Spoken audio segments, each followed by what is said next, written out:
Hello everyone, this is Pippin Williamson. In this quick video I want to give you a rundown of how a simple widget like this one works. In this case we're making a widget that will display post based off of the author ID that we provided. So you can actually see the widget here.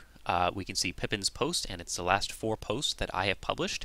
And if we look in the admin, here's our widget right here. It just accepts a title.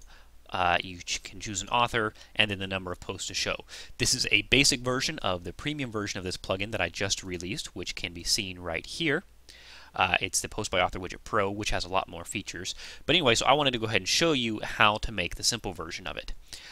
So I'm not going to explain the code in detail. I'm just going to kind of explain the way that it works. So here's the plugin right here. And the first thing that we have is we have our wrapper class. And this is the class that's actually going to register the whole widget and set it up. And inside of this class, we are going to have each of the functions that sets up a particular portion of our widget. So then the first one that we have is the constructor function, which is what defines the widget name, which you can see right here, post by author widget, and then also the description, list post by a specific author. The next thing that we have is the widget function, which you can see right here. And this is the one that's actually going to set up the HTML for our widget. These right here are all of the options that are being saved through this form right here. And then here is all of the HTML. So you can see we're setting it up in an unordered list class, and then all we're doing is a simple query right here, just a simple get post query, and then we're specifying the author ID for it. So that's nothing too advanced. It's just a simple get post query. And then also notice up here that we're taking the author name, which is stored in this variable, and getting the author ID, which you can see right here using the get user data by login function. So that's going to output all of our HTML. Then we have another function right here called the update function, which is going to take 2 variables, the new instance and the old instance, and it's basically going to set the old instance to the new instance, basically, and it's going to return the values that are saved through our form, which you can see in the next function right here. And this is nothing special except for a couple normal HTML input fields. You can see we have a text input field here, a select field here, and then another input field here, which you can see echoed right here.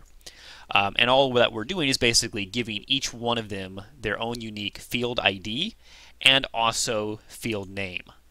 And this is what actually allows us to store these values for this individual widget. So we have the title, the author, and the number of posts that we want to show.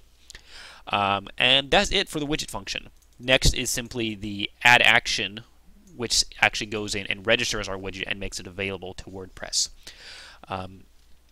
If you're not familiar with how to write a WordPress widget, I've actually given you a link at the top of the page that goes through and explains each of these functions.